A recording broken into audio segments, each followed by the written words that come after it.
بسم اللہ الرحمن الرحیم۔ السلام علیکم۔ آپ دیکھ رہے ہیں لرننگ اردو۔ ہم اردو زبان و قواعد کے دوسرے لیکچر کے ساتھ حاضر ہیں۔ آج ہم پڑھیں گے اسم اور اس کی اقسام۔ اسم کی اقسام بناوٹ کے لحاظ سے اسم کی 3 قسمیں ہیں: اسم مصدر، اسم مشتق، اسم جامد۔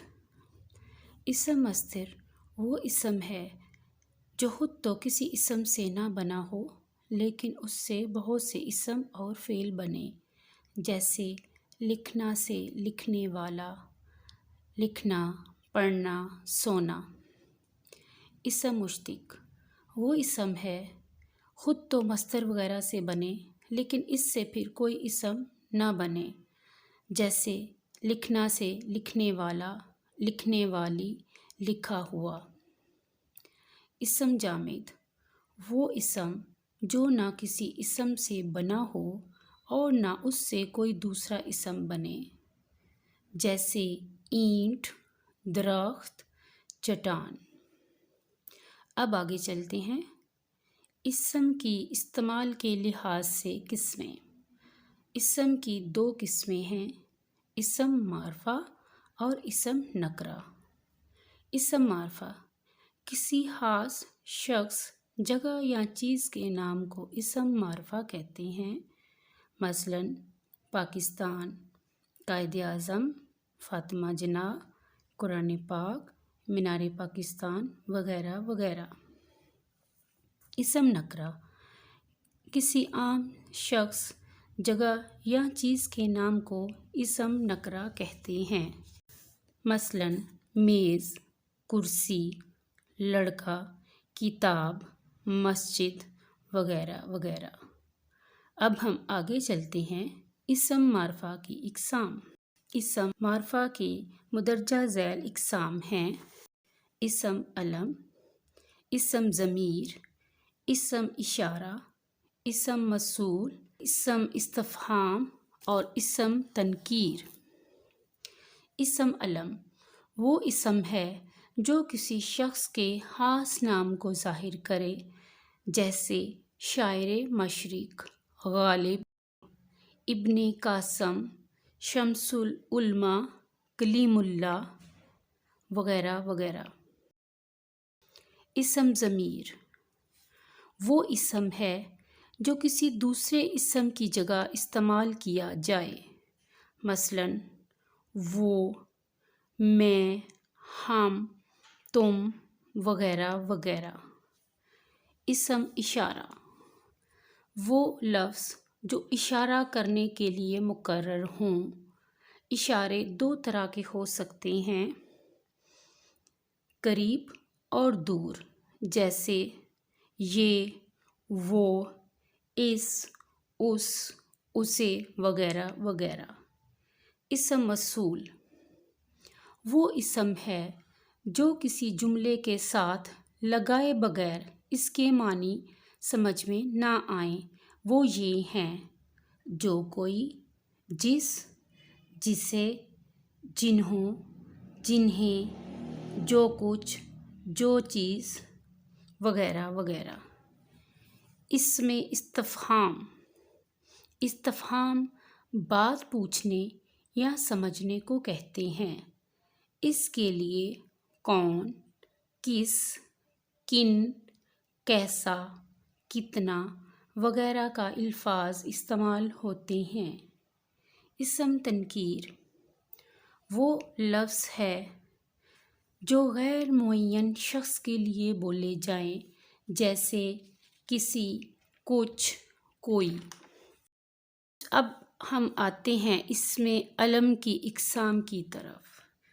اسم علم کی مندرجہ ذیل اقسام ہیں: خطاب، لقب، تخلص، کنیت اور عرف۔ خطاب وہ اسم معرفہ ہے جو کسی خوبی کی وجہ سے حکومت کی طرف سے دیا جائے، جیسے رستم زماں، شمس العلماء، خان بہادر، قائد اعظم وغیرہ وغیرہ۔ لقب وہ اسم معرفہ جو کسی خوبی کی وجہ سے قوم کی طرف سے دیا جائے، جیسے قائد اعظم، قائد ملت، موسیٰ کلیم اللہ، عیسیٰ روح اللہ۔ تخلص، وہ مختصر نام جو شاعر حضرات اپنے اشعار میں استعمال کے لیے رکھ لیتے ہیں، جیسے اسد اللہ خان غالب، ابراہیم ذوق۔ کنیت، وہ اسم ہے جو باپ، ماں یا بیٹے یا اور کسی تعلق کی وجہ سے پکارا جائے، جیسے ابن خطاب، ابن مریم، ابو القاسم اور ابو تراب وغیرہ وغیرہ۔ عرف، وہ اسم ہے جو یا تو والدین بچپن ہی سے بچے کا پیار سے ایک نام رکھ دیتے ہیں۔ یہ نام محبت، عقیدت، نفرت اور حقارت کی وجہ سے پڑتا ہے، جیسے پپو، مٹھو، چندا، جاوید سے جیدہ، رشید سے شیدہ۔ اب ہم آتے ہیں اسم ضمیر کی حالتوں کی طرف۔ اسم ضمیر کی حالتیں پڑھنے کے لیے اسم ضمیر کی 3 حالتیں ہیں۔ ضمیر غائب، ضمیر غائب ایسا کلمہ ہے جو ایسے شخص کے لیے بولا جائے جو موجود نہ ہو، جیسے وہ، انہیں، انہوں نے۔ ضمیر حاضر ایسا کلمہ ہے جو ایسے شخص کے لیے بولا جائے جو موجود ہو، مثلاً تم، تو، تیرا، آپ۔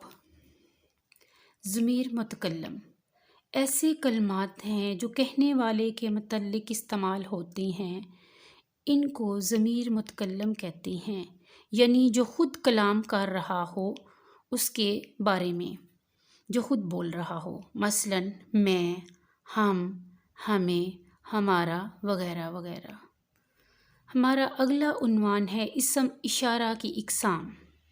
اسم اشارہ کی 2 قسمیں ہیں، اسم اشارہ قریب، اسم اشارہ بعید۔ اسم اشارہ قریب یہ قریب کی چیزوں کے لیے استعمال ہوتا ہے، یہ، اس۔ اسم اشارہ بعید دور کی چیزوں کے لیے استعمال ہوتا ہے، جیسے وہ، اس۔ تو آج کے لیکچر میں ہم نے ان قواعد کو پڑھا ہے، اس میں اسم کی اقسام بناوٹ کے لحاظ سے، اسم کی اقسام استعمال کے لحاظ سے، اسم معرفہ کی اقسام، اسم علم کی اقسام، اسم ضمیر کی حالتیں، اسم اشارہ کی اقسام۔ امید ہے آج کا لیکچر آپ کو پسند آیا ہوگا، اس کو ضرور آخر تک دیکھیے گا۔ آپ میرے چینل کو لائک، شیئر اور سبسکرائب ضرور کیجیے گا تاکہ میری آنے والی ہر نئی ویڈیو آپ تک بر وقت پہنچے۔ شکریہ، اللہ حافظ۔